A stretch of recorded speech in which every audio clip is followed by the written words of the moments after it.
Love you, pare. Bibo! Bibo! Yes, friend! Isang maaliwalas, isang payapang gabi ng Thursday sa pagmumukha mo. At kapiling mo na ako, DJ Biboy Bibo, na naniniwala sa kasabihan na hindi lahat ng anghel ay nasa kalangitan. Yung iba nasa trabaho mo matatagpuan. Parang ako, nagsisipag-sipagan. Ganon talaga, ano ka ba? Kapag pumapasok ka sa opisina, it's either talaga namang magtatrabaho ka ng bonggang-bongga o hindi naman kaya ay magpapanggap ka. Yan. Depende yan kapag nakatingin yung boss mo, kapag nakabantay pa siya sa'yo, o hindi naman kaya kapag nakapag-out na siya, yan, pwede ka nang makipag-chismisa na lang. Diba? Alam ko naman kasi karamihan sa inyo ay talaga namang tinatamad-tamad na rin, no, na magtrabaho. Kasi yung sinesweldo natin parang hindi na sapat, parang pambayad na lang ng Meralco. Oo, kapag sumweldo ka, papatanong ka eh. Ay, sweldo ba to? Akala ko sukli ng ng binili kong soft drink. Grabe, diba? Pero gayon pa man, yes, friend, syempre kailangan kitang i-motivate kahit na nauubusan na ako ng motivational quotes. Oo, na galingan pa rin natin sa ating mga trabaho, diba? Tandaan natin, ito ang nagbabayad ng ating bills. Ito ang dahilan kung bakit na bibili natin ang ating mga luho. Ito ang nagbibigay sa atin ng pambili ng mga mamahaling kape. Kaya go, sipagan mo lang. Although, yes, totoo naman, kung paminsan ay talaga namang hindi mo maiiwasan na tamarin ka, diba, na ayaw mo nang halos pumasok sa trabaho, madali lang naman yan, magdahilan ka na lang sa boss mo. Sabihin mo, boss, sorry, hindi ako makakapasok. May parbo ako. May parbo? Ano ka, aso? O hindi naman kaya sabihin mo, boss, sorry, hindi ako makakapasok. Sumama po yung ugali ko. Ewan ko, di ba? Mali mo naman makalusot. Baka lang naman. Ay nako, pero alam nyo, no, sa kasawiang palad, medyo dumarami rin talaga ang mga yes friend natin na nagre-resign sa kanilang mga trabaho. Di ko alam, kasamaang palad ba yun or good thing na hinahanap pa nila ng hinahanap yung para sa kanila. Hindi ko alam, no, pero para sa akin, ano yun kasamaang palad kasi wala akong sisweldohin. Kasi mahirap lang ako. Pag umalis ako sa trabaho, wala akong kikita. Kawawa. Wala kasi kaming hindi ako alak ng kontraktor, hindi ako nepo baby. Baby mo lang ako, oo, pwede yun. Pero wala kaming pera masyado. Kaya naman, di ba, sign daw yan na kapag ang empleyado ay tinatamad-tamad na sa trabaho, meaning malapit-lapit na yan. Nasa bingit na, hala?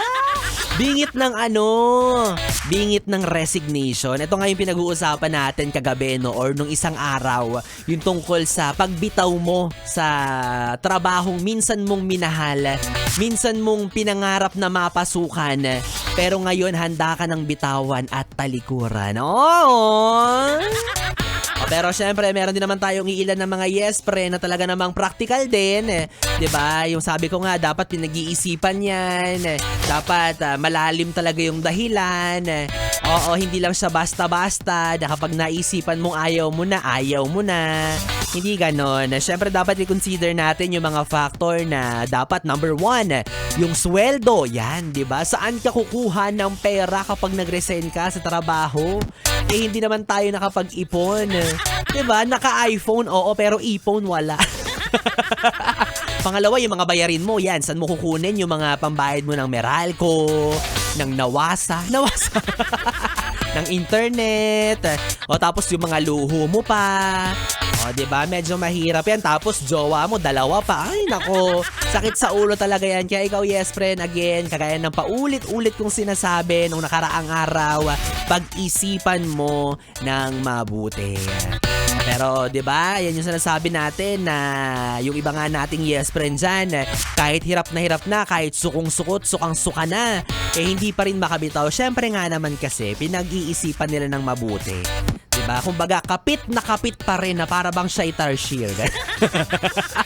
O kasi nga naman, oo, anong hapdi, anong sakit at pighati nga rin naman ang bitawan ng isang bagay na nakasanayan mo nang gawin sa loob ng maraming taon, di ba?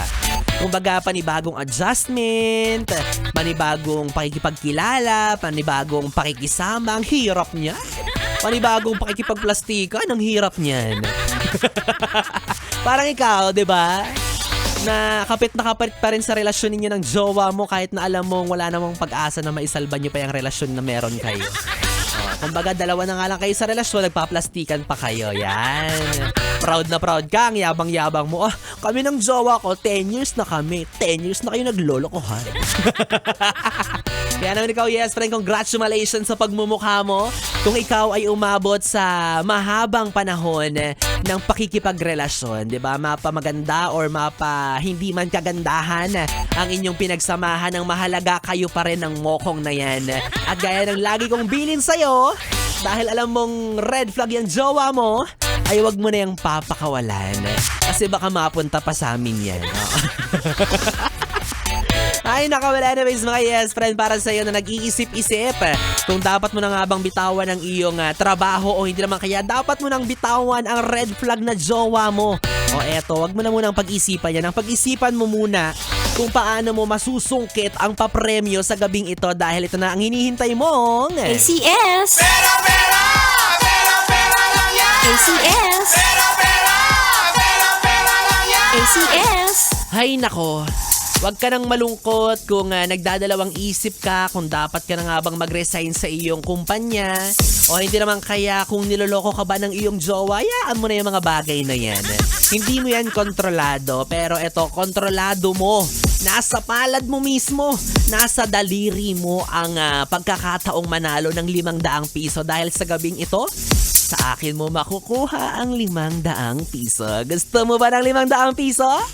Siyempre naman, sa mo ba nga naman makukuha pa yan? O kaya naman eto na yes friend, simpleng-simple lang ang ipapagawa ko sa iyo. Kaya naman sana sumali ka na dito, okay? Handa ka na ba? O lakasan mo na yung volume ng radyo mo, ayoko nang paulit-ulit. Ang tapang. Tapang mo na, biboy-bibo. O eto na yes friend, dahil malamang sa malamang karamihan sa inyo ay nakahiga na sa kama kasama ang asawa. Sana all ang yabang. Diba? Sana all merong katabi. Malamang sa malamang marami sa inyo ang ready ng matulog.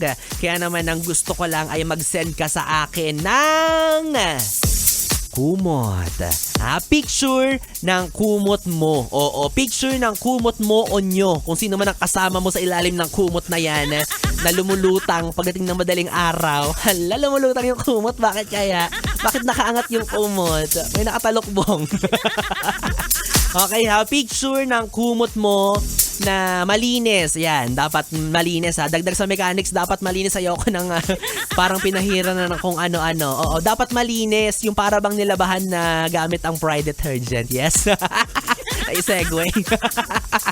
Again, yes, friend, picture ng iyong kumot. Isend mo yan sa aking Facebook Messenger, DJ B-Boy, DJ B-I-B-O-Y, B-I-B-O. Kalaki pang screenshot na nagpapatunay na ikaw ay nakafollow sa aking Facebook page. Parehas lang yan, DJ B-Boy, DJ B-I-B-O-Y, B-I-B-O. At isend mo na rin syempre ang iyong valid ID para isahang bagsak na lang, oo.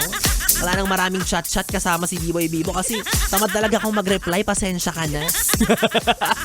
At abangan mo sa pagtatapos ng programa ko, dapat ay nakatutok ka pa rin dahil doon ko po i-anunsyo kung sino nga ba ang mapalad maswerteng makakatanggap ng tumataginting na 500 piso para sa ating ACS! Pera lang yan! ACS! Pera lang yan! ACS! Yes, friend! Kapiling mo na ang bibi mo sa radyo. Ang DJ na mabilis gumayo. Ang dila sa mikropono. Ako po si DJ B-Boy. B-Boy na pwede mong makatabi hanggang mamayang alas 12 para sa ating BB Time. Kaya naman dito ka lang sa istasyong No Problem. Ang 101.1 Yes FM. Solid. Oras natin, 9:43.